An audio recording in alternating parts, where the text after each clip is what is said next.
میں Wajahat Abdi as a social activist Karachi کی آواز سے آج موجود ہوں، اور جیسا کہ آپ جانتے ہیں کراچی میں روزمرہ سوسائڈ کے واقعات منظر عام پہ آ رہے ہیں۔ کچھ عرصے پہلے ایک واقعہ ہوا نمرتا کماری کا، جو خود ڈاکٹر تھی اور ان کا سوسائڈ ہوا، اس کے بعد انکوائری کال ہوئی، مگر ابھی تک اس کی تحقیقات انجام کو نہیں پہنچی۔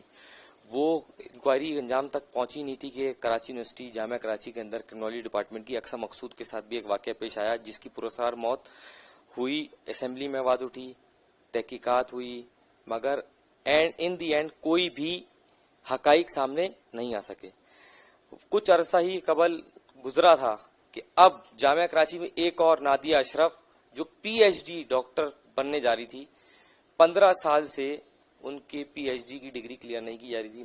کچھ بہت سارے سوشل میڈیا کے اوپر آواز اٹھائی جا رہی ہے کہ اس کے پیچھے اقبال چودھری جیسے لوگ ملوث ہیں، مگر ابھی تک اس کی بھی تحقیقات سامنے نہیں آئی تھی کہ ایک اور واقعہ کراچی ہی میں ہی پڑھی لکھی لڑکی ڈاکٹر مہا کا ہو گیا۔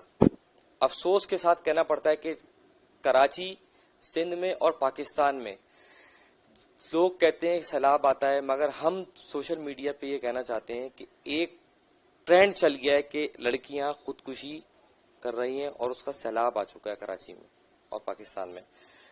متعلقہ ادارے ابھی تک اس کے اوپر کوئی جامع تحقیقات نہیں کر سکے کہ اس کے پیچھے کیا محرکات ہیں اور کیا حقائق ہیں۔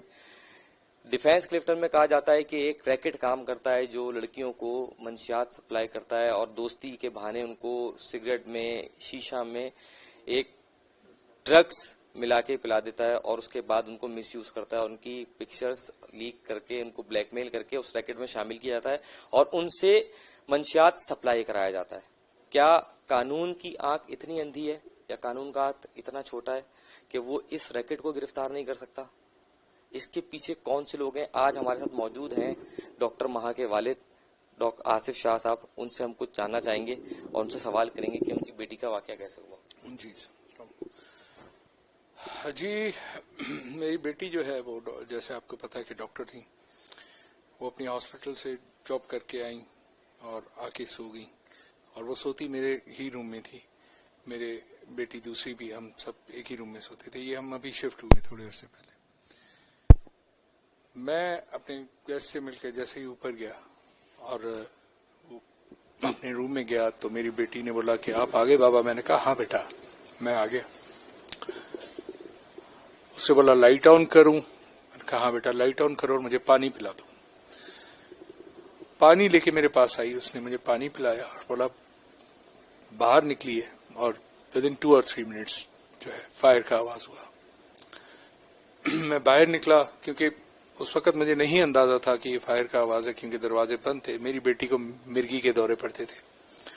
جب وہ وہاں میں باہر نکلا تو میری چھوٹی بیٹی کھڑی ہوئی تھی، اس چھوٹی بیٹی نے میں نے کہا کہ بیٹا کہ ماں گر تو نہیں گئی ہے؟ پھر سے ہم دیکھتے ہیں۔ دیکھا باتھ روم کا دروازہ لاک تھا، اور جب وہ میں نے توڑا تو وہ خون میں لت پت تھی، اس نے اپنی جان لے لی۔ میں آپ سے صرف ایک سوال کرنا چاہوں گا، مجھے اس کے بعد کے واقعات پتہ ہیں کہ آپ گاؤں چلے گئے، اس کی تدفین کے واقعات میں آپ باپ ہیں، آپ دکھ میں۔ کیا ایف آئی آر کے وقت ایسی سیکشنز اس کے اندر لگائی گئی تھی جس سے یہ ثابت ہو سکے کہ اس کو کسی نے ویپن دیا تھا اور یہ مرڈر تھا، یہ ایک پلان مرڈر تھا کہ اس کے اوپر ظلم کیا جاتا تھا، اس کے ساتھ تشدد کیا جاتا تھا، فزیکل ریپ جیسی باتیں کی گئی ہیں کہ اس طریقے کی، اور ڈرگس کی سیکشن اس کے اندر لگائی گئی ہیں ایف آئی آر میں؟ جی اس میں لگائی گئی ہیں ایف آئی آر میں۔ دیکھیں کیا تو اس نے سوسائڈ، لیکن یہ ایک پلانڈ مرڈر تھا، تو ڈیفینیٹلی جو اس میں لگائی گئی ہیں۔ اب جیسے میں نے آپ کے سامنے ایک واٹس ایپ چیٹ رکھی جس میں وہ خود بول رہی ہے کہ میری موت کا ذمہ دار جنید ہوگا، تو اس طرح کی چیز، اور جو اس میں سیکشن لگ سکتے تھے، ڈرگس کے بھی لگے ہیں، ان کو اسلحے کے بھی لگے ہیں، جس نے اس کو اسلحہ دیا ہے، وہ انہی ایف آئی آر کے سیکشنز کے پیچھے یہ سارے پکڑے گئے۔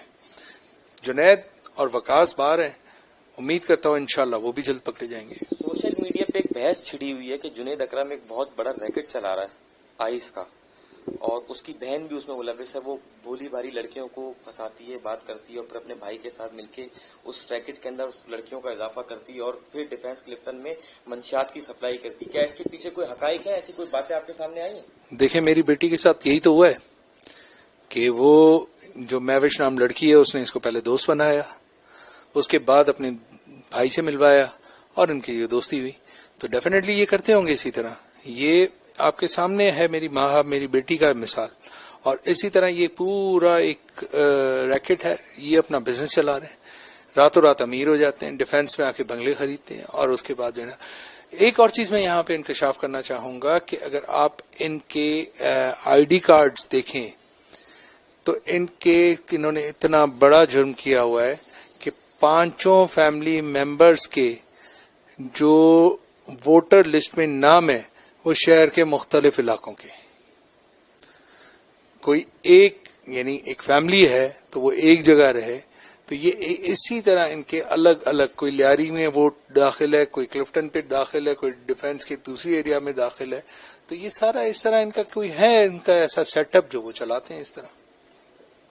2 دن قبل سوشل میڈیا کے اوپر جنید کا ایک وائس وائرل ہوتا ہے جس کے مطابق وہ الزام لگاتا ہے کہ میں ڈاکٹر مہا کو مہنگے فون دیتا تھا اور ان کے بھائی کو چاکلیٹس بھی دی کئی مرتبہ. تو کیا ان چیزوں سے آپ لاعلم تھے؟ جی بالکل میں لاعلم تھا, لیکن یہاں پہ میں ایک اور چیز آپ کو بولوں گا کہ پوچھا جائے اگر آپ کمپیریزن کریں تو جنید کیا ہے اور ڈاکٹر مہا کیا تھی. وہ ڈاکٹر تھی, وہ ساؤتھ سٹی ہاسپٹل میں جاب کرتی تھی, اور وہاں اس کی کیا پے تھی, وہ اپنے فونز وہ اپنی چیزیں خود خرید سکتی تھی, اس کی پے اتنی تھی, اور اگر اس کو کبھی ضرورت ہوتی تھی وہ اپنے باپ کو بولتی تھی. اس طرح کہنا کہ میں نے یہ چیز دے دی میں نے وہ دے دی, یہ الوجیکل باتیں ہیں. آپ خود سوچیں کہ ان باتوں سے وہ کیا ثابت کرنا چاہتا ہے. ان باتوں سے یہ ثابت کرنا چاہتا ہے صرف کہ میرا اس کے ساتھ ریلیشن تھا, ٹھیک ہے, تو میں آپ کو ان تصویروں سے یہ ثابت کرتا ہوں کہ کیا ایسا ریلیشن تھا. تو یہ چیز آپ دیکھ لیں. کیا اس وائس نوٹ کے بعد آپ نے تحقیقاتی اداروں سے, جو آپ کا انکوائری آفیسر ہوگا, اس سے آپ نے رابطہ کیا, بتایا ان کو, جی اور انہوں نے آپ کو کتنا سپورٹ کیا اس میں کہ وہ ابھی تک گرفتار نہیں ہو پا رہے؟ جی میں نے ان کو ساری چیزیں دی ہیں اور وہ اپنا کام کر رہے ہیں. یہ بیچ میں جو محرم آ گیا اور کراچی میں جو بارشیں ہو گئیں اس میں بالکل ظاہر ہے ہم سب اسٹک ہو کے رہ گئے تھے. اب مجھے پورا یقین ہے کہ انشاءاللہ سندھ پولیس جو ہے ان کے اوپر ہاتھ ڈالے. اس وقت ڈاکٹر مہا کے والد آصف شاہ صاحب موجود تھے جو اندرون سندھ میں ایک گدی کے گدی نشین بھی ہیں. انہوں نے کئی انکشافات کیے اور اداروں کے سامنے ایک سوال بھی رکھا. اگر ایسا ریکٹ موجود ہے تو کیا قانون کی آنکھیں اندھی ہیں یا قانون کے ہاتھ اتنے چھوٹے ہیں کہ وہ اس ریکٹ کو بے نقاب نہیں کر پا رہے؟ ان کی بیٹی تو دنیا سے چلی گئی, کیا قانون نافذ کرنے والے اس ریکٹ کو بے نقاب کریں گے, ان کو گرفتار کریں گے, ایسے واقعات مستقبل میں روک پائیں گے؟ یہ ایک سوال ہے اداروں کے لیے. کراچی سوال کرتا رہے گا, آواز اٹھاتا رہے گا.